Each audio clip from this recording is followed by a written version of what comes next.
Hi, welcome to today's episode of Conversations with Karen and Kat. I'm Karen Scott Green. And I'm Kat Hardrick. And today we are here with the history maker. Jump in, Karen. Beauty Baldwin. She took my thunder. Yeah. And I was so excited. I know you are. We're so excited to talk with this history maker, this legend, Beauty Baldwin. So appropriately named because she's a beautiful person. Miss Baldwin is the first African American to hold the position of superintendent of schools here in Georgia. And just to give you a little bit about her background, she is an alumnus of Savannah State College, which is now Savannah State University. And Ms. Baldwin, I have to tell you, I have a special place in my heart for Savannah State. My middle son is a sophomore there right now, and we are loving Savannah State for him. Miss Baldwin's first professional job was in Ellaville, Georgia, as a teacher at a segregated high school. She went on to work in Columbus, Georgia, taught there for 10 years at Hardaway High School. She came to our beloved Gwinnett County and taught at Central Gwinnett High School and was the only Black teacher there at the time. She went on to earn her master's degree from the University of Georgia, so she's just been all around Georgia. She then went on to become principal at Central Gwinnett, where she made connections and was recruited to Buford City Schools. She worked as a principal. And then, of course, her light was shining so bright, she went on to become the first Black superintendent, not only for Buford City Schools, but in the state of Georgia. As if that wasn't enough, she retired from Buford City Schools. She went on to help found Hopewell Christian Academy. After doing that, she went on to serve as a board member for North Metro Academy of Performing Arts. And in 2016, she had the honor of having Baldwin Elementary School named after her in Norcross, Georgia. And if that is not enough, the Gwinnett Elections Office is named for our very own Beauty Baldwin. It is the Beauty P. Baldwin Building. So thank you. Thank you so much for joining Thank us you. and being a trailblazer. Yes. You have to tell us, first off, you have to tell us, what was it like being there in Ellaville, being the first Black teacher there at the school? Good evening. Yes, I mean, that was not the very beginning of it, though. I knew I wanted to be a third grade. I wanted to be a teacher when I was in third grade. That was my goal. I'm from the era where, kids walk 3 to 4 miles to school, and I was one of those who was in those 2-room schoolhouses, and also one of those where in that little yellow school bus passed us by, and I couldn't ride it because only white kids could ride the bus. But that's just the way it was then. But Wow. I won't give all that history, but since I knew I wanted to be, and how did I know I wanted to be a math teacher?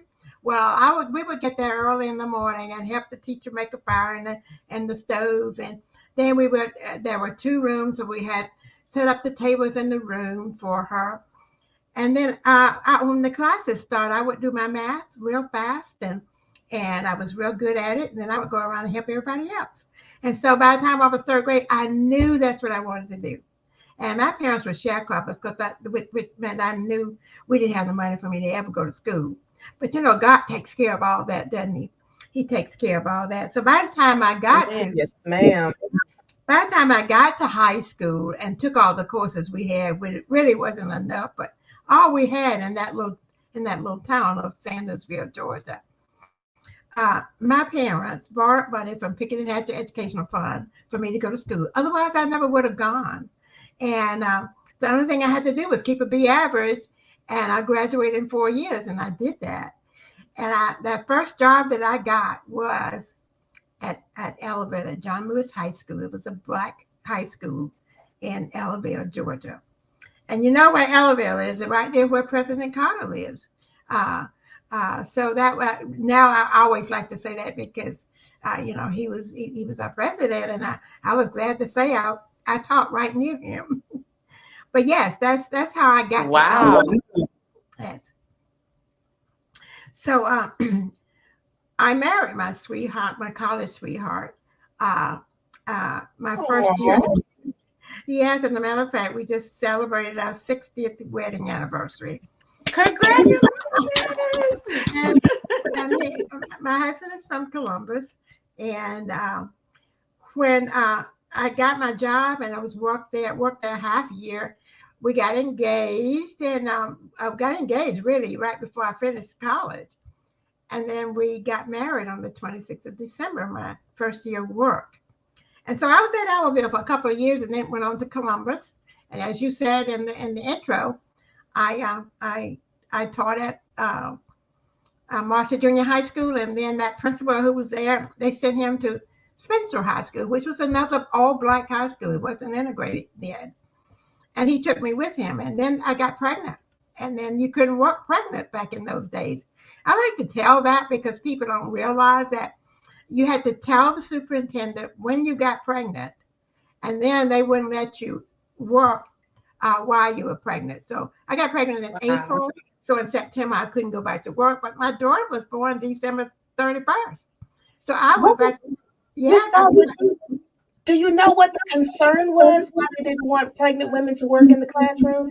I have no earthly idea. It was the law. It was the rule for the school system and all school systems at that time. I don't know if they thought we would somehow or the other influence young girls or not. I don't know. But we were married. Didn't make any difference there. But yes, that's the way it was back then. And when I went back, integration took place during that time. And when I went back in February, I went to Hardaway High School. It was got to explain the schools in Columbus. Columbus High School was the old rich high school, and Hopewell High School was like the young rich high school. Okay, and so they sent me to Hardaway, and they, going to a school in the middle of the year teaching math it's not easy, but that was a reason they wanted me at Hardaway in that classroom because the young lady who was there evidently didn't have control of the classes. So I went in mid-year. And they never could understand how I had such success with those students. But you know what? We were from the era where your parents were maids in the kitchen, in the homes, and those kids were reared by them. And whatever that maid said went. So I used that same strategy in my classroom. And believe it or not, the math consultant came and sat in on my class, and he said, "How in the world did you do this?" And I said, "That's the way to do it." I never did tell him how I did it, but that was how I started at Hardaway High School. There was one other black teacher there, and there were about 5 or 6 black kids, and I was there for 4 years. And then my husband decided he wanted to get out of education because he's an educator also, and I moved to Atlanta. So I waited till the end of the year because I'm one of those who won't leave my kids in the middle of the year. And then I came on to Atlanta. And then I started working at Central Gwinnett High School.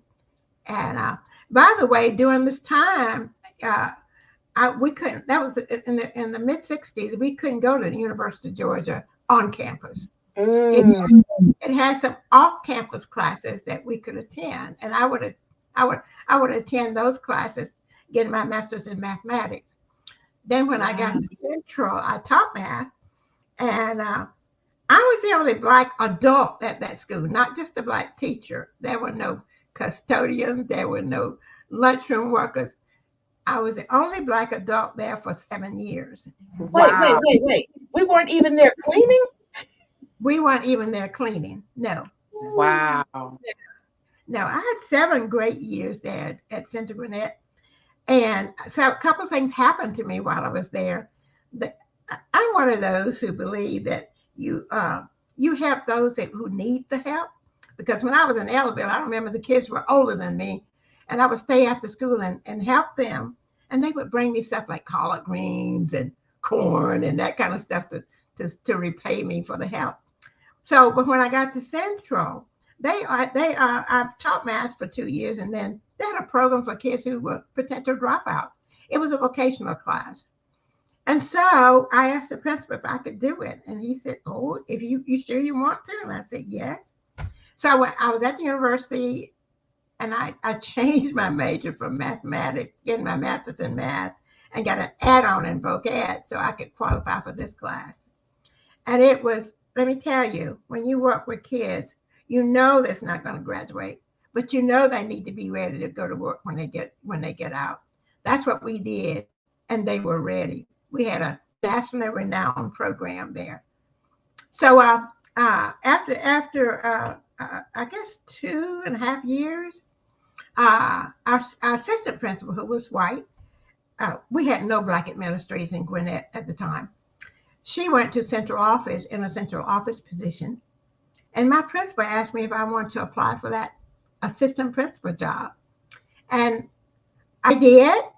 And I was the first one that they ever had a group of 6 to interview before they gave that position to me. So I started that whole process. And I became assistant principal, first black administrator in all of Gwinnett. And I was assistant principal for 2 years because I went back to the University of Georgia and started my master's degree in administration and supervision. So I got my master's, and I also got my 6-year degree in administration and supervision. In the process, I met Jim Puckett, who was the superintendent of Buford City Schools. Mm-hmm. He told me that he had a position that was going to be open the next year as principal of the middle school. And I said, "Yeah, but I'm in Gwinnett, and I've been here for 7 years." And he said, "Just think about it." And I did. Talked to my husband. We talked to Mr. Puckett, Dr. Puckett at the time. And so I decided, well, yeah, let's do this. But before I did that, I got an appointment with my superintendent, and which is what I tell kids nowadays: never leave any place that you can't go back. So I got an appointment with the superintendent to tell him that I've been offered this position. And he said, "We were going to give you a position next year as a principal." I said, "Well, you know what? Buford is a small city school. I'd love to get some experience there." And we talked about it. He said, "Well, okay, I'll call you next year." I went to Buford, drank the water, and loved it. All right. I was principal there at the middle school, and he according to his word, he called me every year. Called me the first year. And I said, "Well, let me just stay one more year up here." Called me the second year. And I thought, he's going to start offering me this position if I don't take it. So I decided I was going to write my letter of resignation, take it to my superintendent. And I did. And as I got out of the car and didn't even have my letter in my hand, he came out and he said, "Let's go for a ride." And he drove me around Buford, and he said, "These children need you." Mm-hmm. And I said, "But I can get a job in Gwinnett making more money with a bigger school." And he said, "We will match Gwinnett." Mm. And they did. I know that's and I stayed there, and I loved every minute of it. Mm-hmm. And so he decided he was going to leave after I was there 4 years. And my husband talked me into just writing a letter of interest. I was never interested in any job I've had other than being a math teacher. So they had 17 people. That's not a lot of people, but it was a lot back in 1984. Mm-hmm. They had 17 people to apply for the job, one of which was a hometown boy who was a principal. And I just knew he was going to get that. And so the board met, and after the meeting that next morning, the chair of the board came to my office, and he said, "The board voted last night unanimously to make you the new superintendent." I said, "You did not." He said, "Oh, yes, we did." And they didn't realize at the time that they had made history, and neither did I. Wow. And So that was, I mean, we were all excited about that. We got to go to Washington, D.C. We were invited by the Congressional Black Caucus, and they wined and dined us for some days, and me and my board. And my board only had one Black person on that board. Buford City School system had 13% Black, and the rest were white. There were no others in Gwinnett at all, just white and Black. So I came back from Washington and settled down to what I needed. I knew I needed to do, and that was to run that school system. And you know, I feared going to the first superintendent's meeting up in North Georgia because they were all white old men, and I just didn't know what to expect. I went to that meeting, and let me tell you, they welcomed me with open arms. Oh yes, oh yes. That's good to know. Yes, I tell people when they talk to me, I said, don't decide if you like me or not unless you get to know me. And once you get to know me, you like me. And that was my motto through the whole thing. And I came back and had a great relationship with my principals and staff. And I tell you, it was scary at first because I didn't know how they would accept me because there were no other black administrators in Buford either at that time. They only had one at a time up there. How many schools were in the Buford school system at the time? Buford school system, which is the #1 system in the state of Georgia now, you know, only at that time had 3 schools. Okay. They had a high school, middle school, and elementary school. Now they have 6. Miss Baldwin, I love how you dropped your stats in there about Buford being the #1 school right now. It is. I still love that school system, although I love Gwinnett County Public Schools as well. So I was the superintendent for 10 years. And somebody asked me, what kind of challenges did you have? Surely you had challenges. Oh, yes, I had challenges. One of the major challenges I had was with one of my employees at the central office. He didn't want to work for a woman at all, much less a Black woman. And so he did everything in his power to do what I didn't want him to do, although he knew he had to do his job in order to keep it. But, you know, God takes care of his own. So, you know, I prayed a lot. But the time came when Buford and all other systems in the state was asked to cut that, but well, not asked, but that budgets were cut from the state. And then my board told me, you know, you don't cut anybody from the schools. We don't cut our school personnel. They have to come from the central office. So I did what I was supposed to do and cut some folks. Was old boy the first one to go? Right. Of course not. No, I was left with 4 employees beside myself. He was one of them. I needed to have him there because he did buses and I can't drive buses.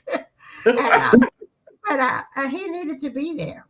But then the next year, the same thing happened. The state cut our budgets again. And my board says, now he is the person, this man, he's the person who makes the high salary next to yours. So you must get rid of him. So we need that money. Now he had 1 year left on this before he could retire. So I went to my bank, People's Bank, who supported the school too.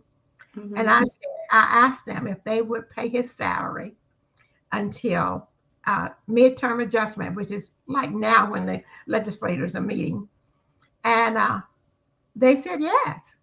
I mean, I had worked with this bank, and they knew what I was doing in Buford. So they said they would. And I went back and told my board they didn't believe me. And I said, I promise you they did. I have it in writing. And so I told him that his job was you know, he could work this next year. He never said thank you. But I always tell kids, you always do the right thing. The right thing was not to fire somebody when they only had 1 year left before they could retire. And that's what I did. And I always come out ahead. Always. God always does And it. Miss as God Baldwin, is that was grace. that's right. It's great. That Yes. that was Yes. grace. Very definitely. Very definitely. And I that's definitely a testament to how when you look at negativity and you treat it with God's love and grace, that's what's going to happen, because it's not the thank you from the flesh. It's the thank you that you're going to receive from our Heavenly Father. So that's what we do. That's what we do, isn't it? That's exactly what we do. So I was superintendent for 10 years and one of the longest ones there. And then I retired. You got to know when it's time too, you know? You got to know when it's time to retire. Try to tell people that. Don't just hang on. You know when it's time for you to make the change. They don't have to ask you. So after 10 years, they sent me out. I mean, let me tell you, I've never had anything like that before in my life. And I remember the press person that was there said, you look at this and you see all the whites and the blacks, and you've all come together because of this lady, is what they said. But I believe in that. I believe that we can all get along if we do the right thing. So I retired. And as soon as I retired, I was sitting in church, and my pastor said, we've been trying to get this school started for a long time. And Sister Baldwin is going to be the new administrator. And I said, yes, sir. So for 2 years, I bet I looked at every private school in 90 Miles District of Atlanta. And we set up that school, Hopewell Christian Academy, in 1997. And it was the best thing that ever happened, because I got to do what God wanted me to do with his children, our children. And for 16 years, we did that. And I tell you, all you got to do is look at those kids who went through that school. They are now lawyers and doctors, and they're on the largest law firms in New York. They're everywhere. And I can't find not one of them that has not succeeded in life. That's the reward you get. That's the reward. That's also a beautiful legacy. It's a great legacy. It is a Yes. great legacy. That's And right. when the economy went flat in 2007, 8, you remember those years when everything, I mean, people were losing their jobs, and well, a lot of my parents lost their job at Hopewell Christian Academy, and the church didn't have the funds to support us. So we closed the school. We closed the school in June, opened the school in September as a charter school, right on that same campus. And that's when it became North Metro Academy of Performing Arts Charter School, that second Gwinnett County charter school. And now it is the only theme school of that nature. It's a performing arts school in the state for K through 5. And that's where we are now in Gwinnett. It's a theme school. So I don't have anything else to do with that now. We've done what we're supposed to do with that. You fulfilled your mission. Fulfill my mission. Are you still on the board, or have you come off the board? When it was a charter school, I founded the charter school, North Metro Academy of Performing Arts. So when it became a theme school for Gwinnett, they have to have their own advisory boards. I am on the advisory board for the school now. Yes. So you're not totally away. Not totally. I keep in touch. I'm always in touch with both schools, Baldwin and North Metro. As a matter of fact, Baldwin is now 6 years old, 7, and they will celebrate those 7 years on my birthday. Every year, my birthday, they used to celebrate the number of years the school has been in existence. And that's something to behold, let me tell you. It is. So it's coming up. It's coming up next month. Yes. I was just about to ask. Oh, so Women's Month, huh? Yes, yes, it is. All right. Well, you have done so much and you continue to do so, Ms. Baldwin. What is some advice you have for our listeners today when it comes to our school system and helping our young people thrive like the school you had with all of the individuals becoming lawyers and owning their own firms and so forth? What's some advice you have for One, our listeners? yeah, one is at Hopewell Christian Academy, all those parents were a part of that school. They supported that school. They were there to support their children. That's what we've got to do now. We got to be in those schools supporting the kids. I mean, helping to provide things that they need, uh, offering help, volunteering at your child's school, rather than do negative things, rather than speak negatively of your school. Ask what you can do to help that school. I think that's the best thing they can do. Amen. Because that's going back to the village concept, right? It is. It takes a village. Everyone in that community is a part of that school community. Even if you don't have children, if you've got a business in that community, if you've got churches in that community, you live in that community, everyone is a part of that village and has a responsibility to those children to ensure that they're properly educated and have what they need. And they can't talk if they're not doing anything. If they're not in there helping, they cannot talk about the schools. As I like to say, facts, Ms. Baldwin, facts. Keep your mouth closed. As we were taught, if you don't have nothing good to say, hush up. And if you get mad, take action, positive action. Support these children. Yes. Instead of saying they bad, why don't you start mentoring? Because Gwinnett County Public Schools need mentors. They do. Every day they need mentors. Looking for them now. And parents just need to start being parents. I mean, you can't be a friend to your child. You got to be a parent to your child. Amen. Amen and amen. Oops. I'm on mute. Sorry. Go in their room and check. Don't say you invade my privacy. I'm gonna need to check that book bag. I'm gonna need to see what's going on and ask those appropriate questions while you're under this group. I mean, you have time, but we have to stay connected and involved because it's a lot of bad things that's pulling our children. So with that, Ms. Baldwin, I have one more question. You've been busy your whole life, taking jobs that have been put on you. That's not what you wanted to do, but the Lord guided you. And thank you for being obedient because you are a trailblazer. You broke the ceiling.